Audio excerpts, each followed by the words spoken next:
Picture this, a world where logic reigns supreme, where science explains everything, and where the concept of a higher power is nothing more than a comforting fairy tale for the masses.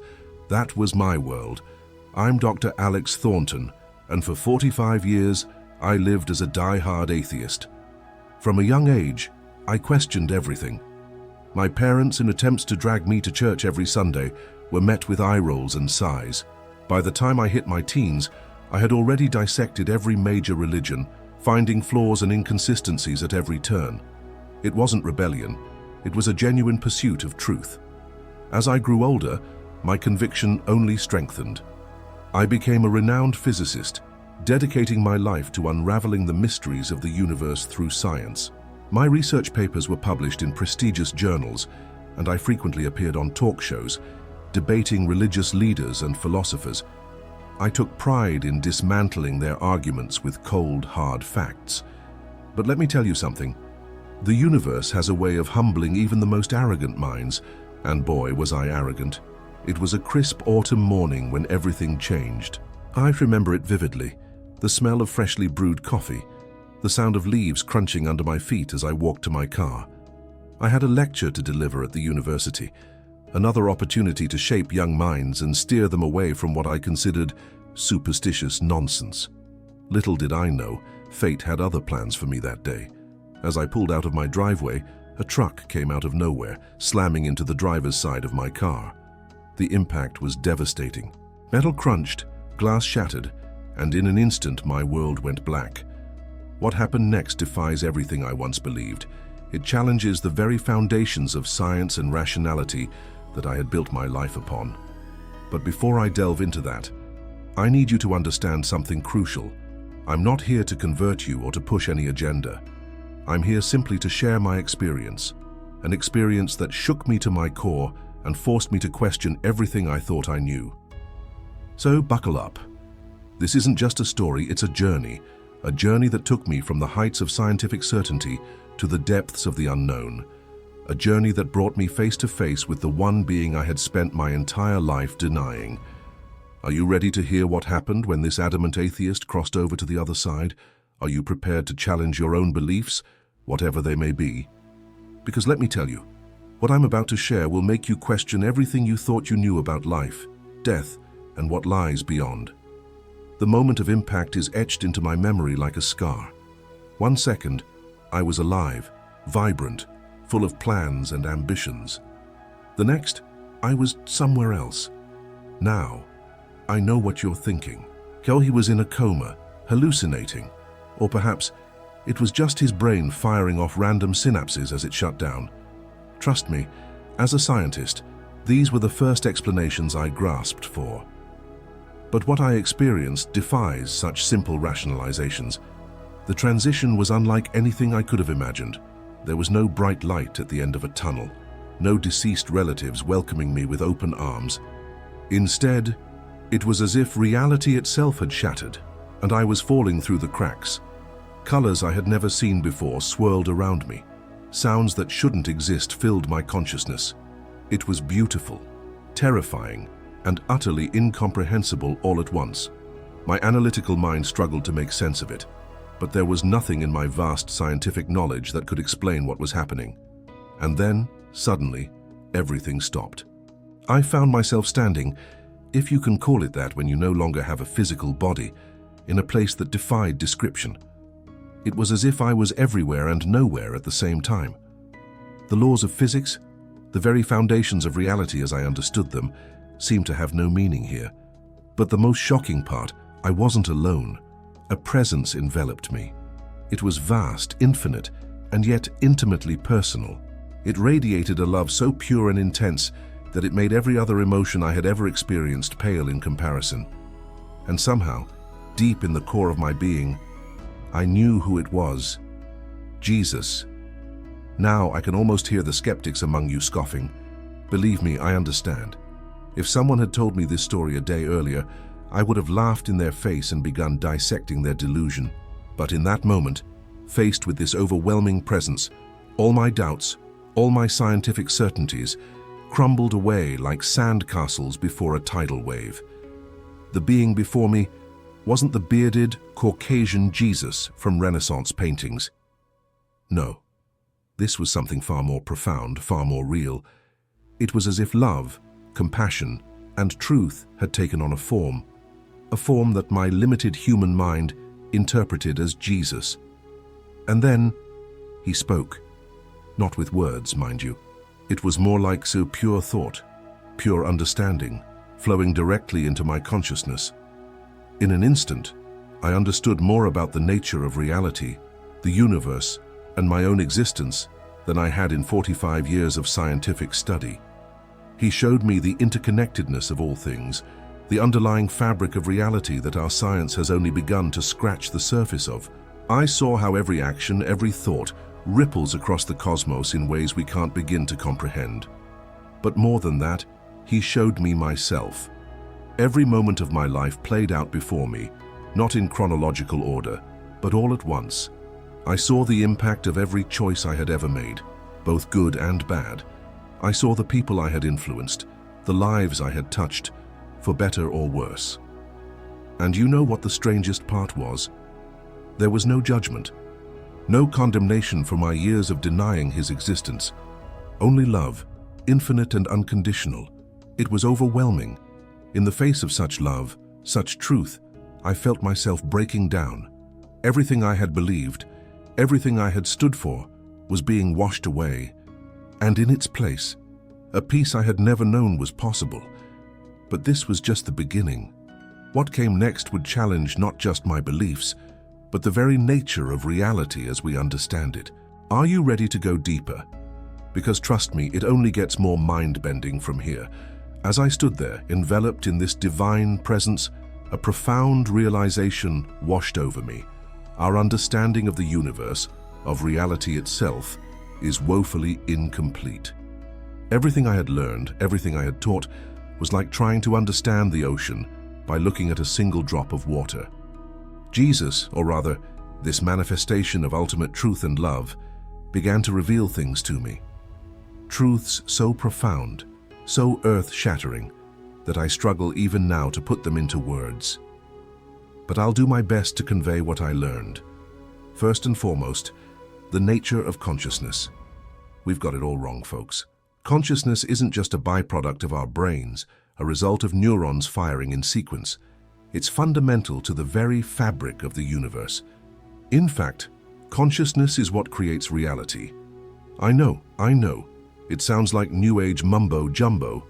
Trust me, I would have scoffed at this idea before.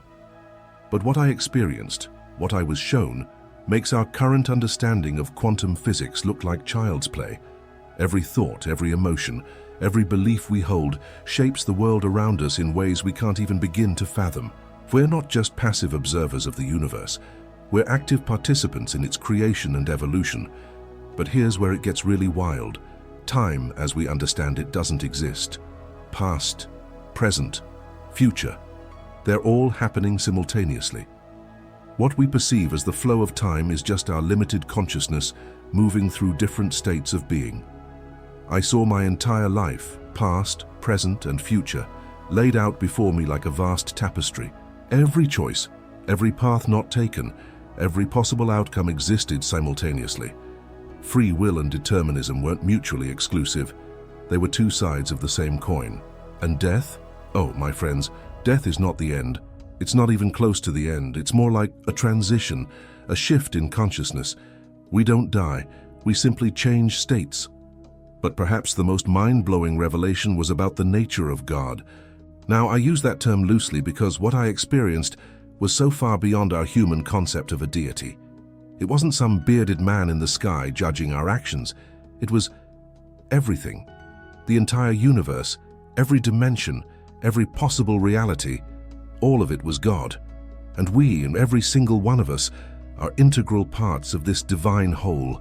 The love I felt, it was beyond description. Imagine the most profound love you've ever experienced. The love of a parent for a child, the passion between lovers, the deepest friendship, and multiply it by infinity. That still wouldn't come close to the all-encompassing love that permeated every aspect of this experience. And here's the kicker. This love, this divinity, It's not something external, it's within us, all of us. We are, quite literally, made of the same stuff as God. We've just forgotten our true nature. As these revelations poured into me, I felt myself expanding. My consciousness grew beyond the confines of what I had thought of as me. I saw the interconnectedness of all things, the underlying unity behind the apparent diversity of the universe.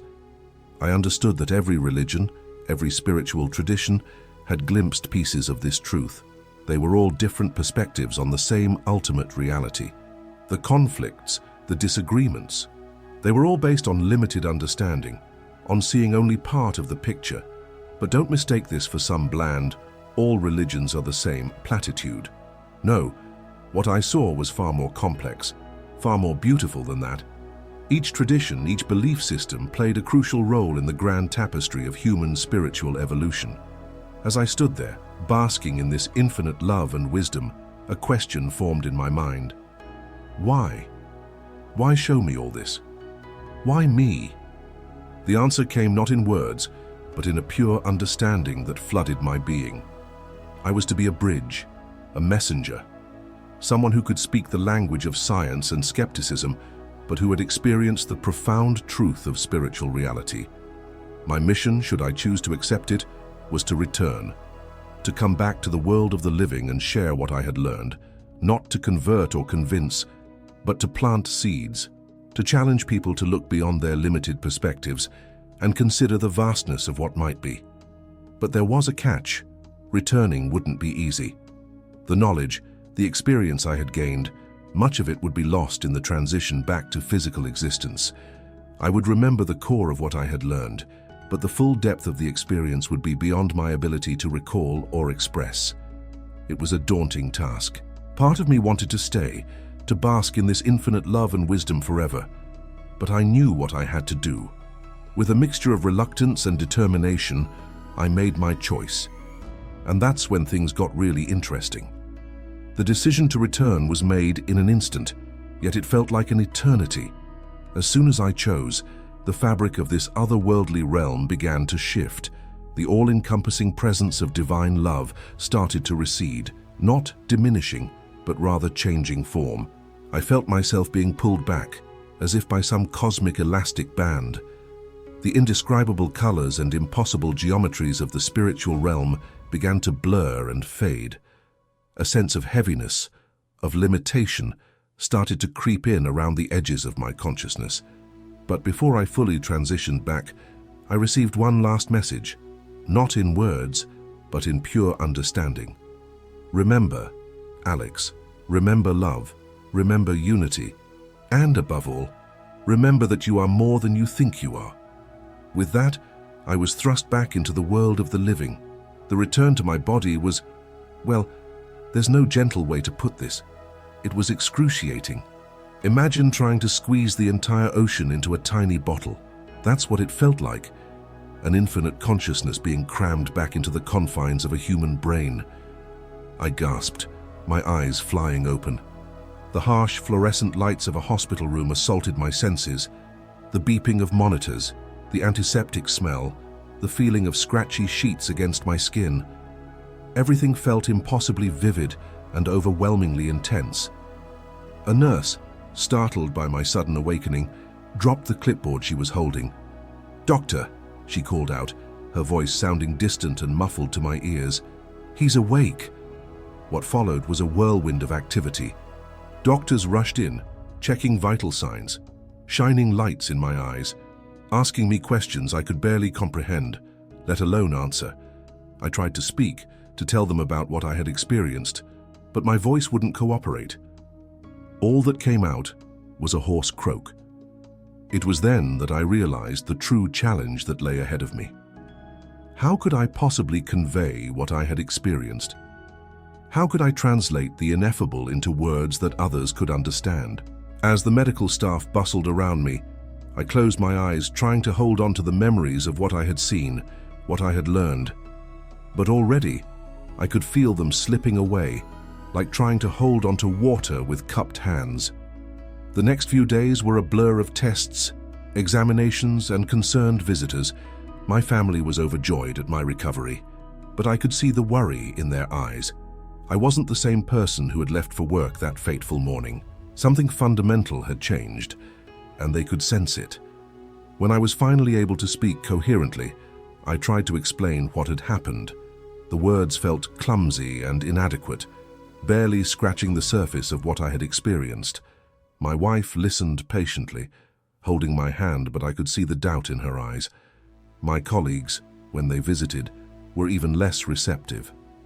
Post-traumatic hallucinations, one of them suggested gently. Your brain was oxygen deprived. It's not uncommon for patients to have vivid experiences in such situations.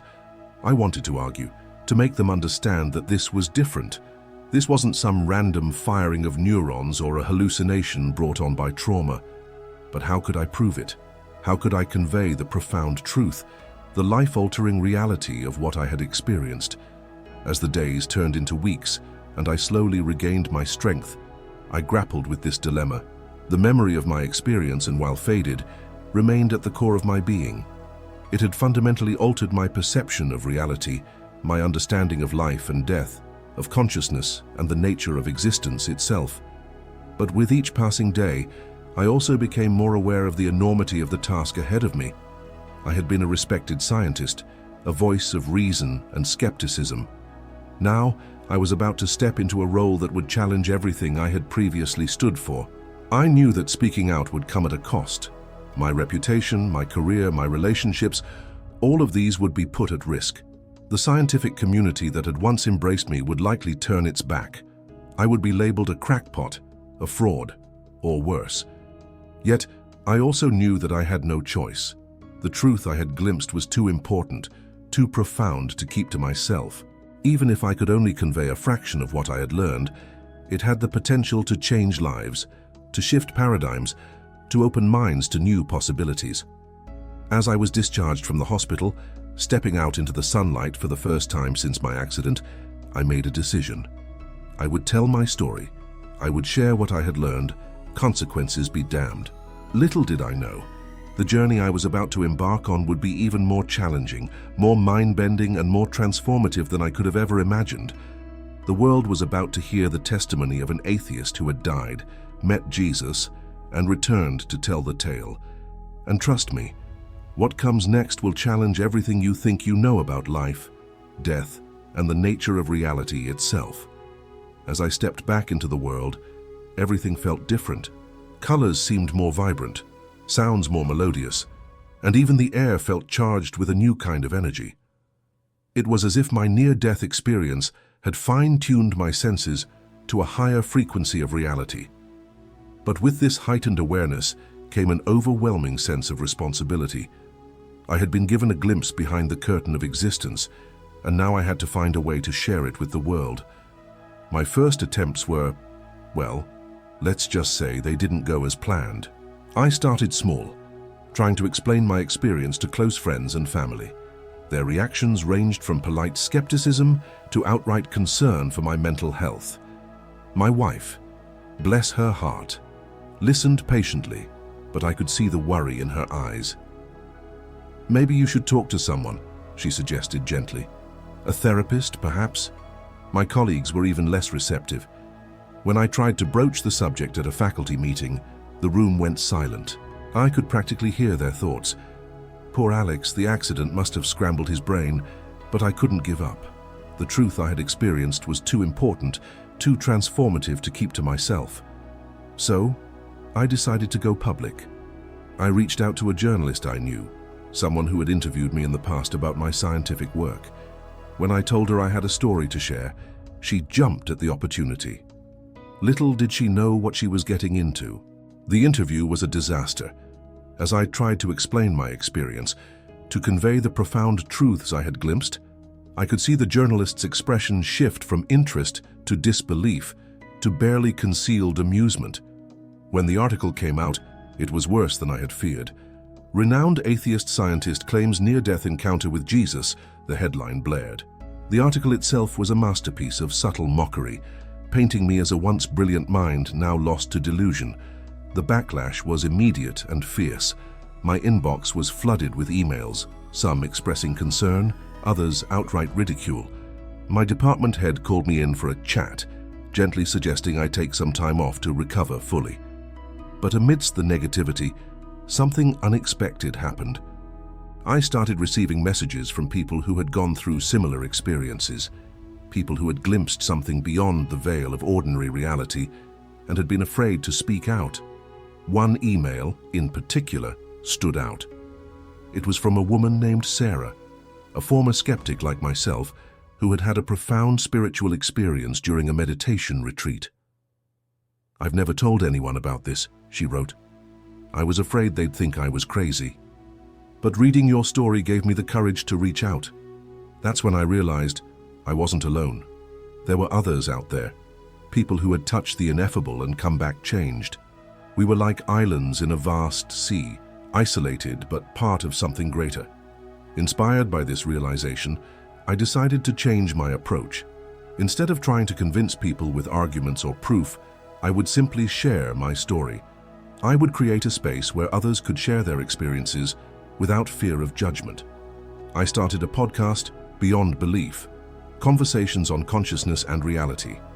In each episode, I interviewed people from all walks of life who had experienced something beyond the ordinary. Near-death experiences, mystical encounters, profound meditative states. To my surprise, the podcast took off. It seemed there was a hunger out there for discussions that went beyond the materialist paradigm, that dared to explore the fringes of human experience. Of course, not everyone was receptive. I lost my position at the university, and many of my former colleagues now regarded me with a mixture of pity and disdain. But for every door that closed, new ones opened. I was invited to speak at conferences, not on physics, but on consciousness and spirituality. I found myself in dialogue with philosophers, mystics, and even open-minded scientists who were pushing the boundaries of our understanding of reality. As my platform grew, so did the opposition. Debunkers and skeptics came out in force, trying to discredit my experience and those of my guests. They accused me of abandoning reason, of succumbing to magical thinking. In my old life, I would have engaged in heated debates, trying to prove my point with logic and evidence. But now I understood something fundamental. You can't argue someone into a mystical experience. You can only invite them to open their minds to the possibility. So instead of fighting, I listened. I engaged in dialogue. I encouraged people to look beyond their preconceptions and consider the vast mystery of existence. And slowly, something began to shift. People who had initially dismissed me started to listen, not necessarily to agree, but to consider, to wonder, to question their own assumptions about the nature of reality. It wasn't always easy. There were days when the weight of my mission felt overwhelming, when the memory of that infinite love I had experienced seemed distant and dreamlike. But in those moments, I would close my eyes and remember the message I had received: "You are more than you think you are." As my journey continued, I began to understand that the most profound truths can't be proven or argued. They can only be experienced. And my role was not to convince, but to invite, to create ripples in the pond of human consciousness, trusting that they would spread in ways I couldn't predict or control. Little did I know, the universe had one more surprise in store for me, a revelation that would not only validate my experience, but would shake the very foundations of our understanding of reality. As my journey of sharing and exploration continued, something extraordinary began to unfold. It started subtly at first, a pattern I noticed in the stories people shared on my podcast, a recurring theme in the emails I received. But as time went on, it became impossible to ignore. People from all walks of life, from different cultures and belief systems, were reporting experiences strikingly similar to my own. Not just near-death experiences, but spontaneous moments of expanded consciousness, encounters with what they described as divine presence, and profound insights into the nature of reality that aligned eerily well with what I had been shown. One day, I received an email that would change everything. It was from Dr. Ilana Rodriguez, a quantum physicist I had once debated on the nature of consciousness. She had been one of my fiercest critics after my public revelation. "Alex," her message began, "I think you need to see this." Attached was a preliminary research paper. As I read through it, my heart began to race. Dr. Rodriguez and her team had been working on an experiment involving quantum entanglement and consciousness. What they had discovered defied all conventional understanding of physics and the nature of reality. Their data suggested that consciousness wasn't just an emergent property of brain activity, as mainstream science had long believed. Instead, it appeared to be a fundamental force of the universe, as essential as gravity or electromagnetism. More incredibly, their experiments hinted at the possibility that all consciousness was, at its core, unified, just as I had experienced in my encounter. I immediately reached out to Dr. Rodriguez, and to my surprise, she agreed to come on my podcast. Our conversation was nothing short of mind-blowing. She explained how their findings, if confirmed, could revolutionize our understanding of reality, potentially bridging the gap between science and spirituality.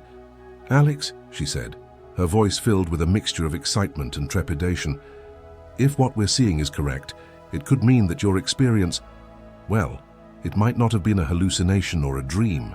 It could have been a genuine glimpse into the underlying nature of reality." As news of Dr. Rodriguez's research spread, it catalyzed a seismic shift in the scientific community. Other researchers began to come forward with their own anomalous findings, experiments that had been shelved or dismissed because they didn't fit the prevailing materialist paradigm.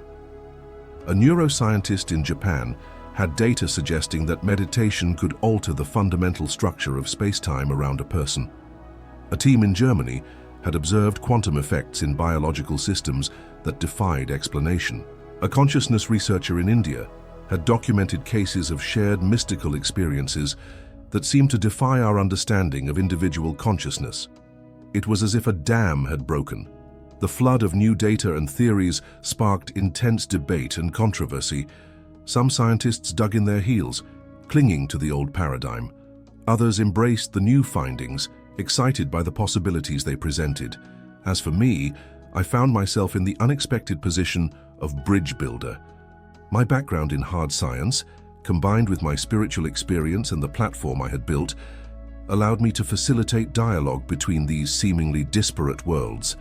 I organized conferences, bringing together scientists, philosophers, and spiritual leaders from various traditions. We grappled with the implications of these new discoveries, exploring how they might reshape our understanding of consciousness, reality, and our place in the cosmos. It wasn't always smooth sailing.